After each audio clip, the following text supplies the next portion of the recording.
Hi guys! Welcome back sa YouTube channel ko.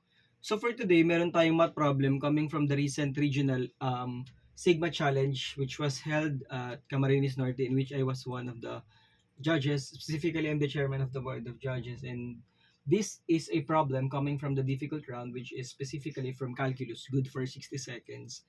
Pero before that, shoutout muna sa lahat ng students na naturuan ko sa special topics sa Universidad de Dagupan nitong nakaraang weekend lang. And galingan yung mga Lodi Gigs, future engineers, and I hope you all the best, future civil, future electrical, and future electronics engineers, and God bless you always. The surface area of a spherical ooze grows by 12 square units per second. How many cubic units per second is the volume of the ooze growing at the time that its radius is 3 units? So, in the first place, kailangan muna natin analyze anong klase ba tong problem na to. Obviously, this is under ng related rates or yung time rates natin. So, ano ba yung figure na binigay? So, meron tayong spherical ooze, that is a sphere. So, kailangan alam natin yung mga fundamental formulas when it comes to the volume, area of different polygons or shapes, kasi yun yung gagamitin nating formula in terms of differentiating with respect to time. So, ang given kasi is surface area. Alam naman natin na ang surface area ng sphere is just equal to 4 pi r squared. Ano ba binigay? Yung surface area daw grows by 12 square units per second. So, that is ds over dt. So, what we will do now is we will differentiate both sides of the equation with respect to time. That is ds dt equals derivative ng 4 pi r squared, that is 8 pi r, power rule lang mga Lodi Geeks. 2 times 4, that's 8, and then minus 1. So dr over dt. So Sir IJ, what will we get based on this formula or on this differentiation? We will be getting the dr over dt. Kasi binigay si ds over dt, that is 12 equals 8 pi multiplied by the radius. Ano ba yung radius natin mga Lodi Cakes? So that is 3. Tama ba mga Lodi?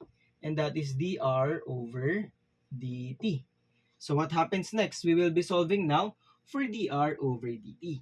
So that is dr dt equals 12 over 24 pi, or that is simply 1 over 2 pi. Since this is radius, so units per second.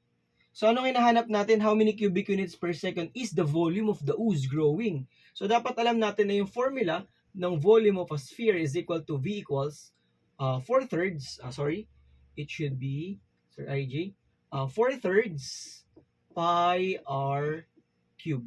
And then same process, differentiate with respect to time kasi nakuha na natin si dr dt. So dv over dt equals 3 times 4/3. That's 4 pi r squared dr over dt, and that is 4 pi multiplied by the radius, which is 3, mga Lodi Cakes, multiplied by 1 over 2 pi. And simplify natin, makakancel yung pi. 4 times 9, that's 36 divided by 2. Therefore, the correct answer is 18 cubic units per second. And that will be our final answer. So the answer to the Sigma challenge from calculus is 18 cubic units per second.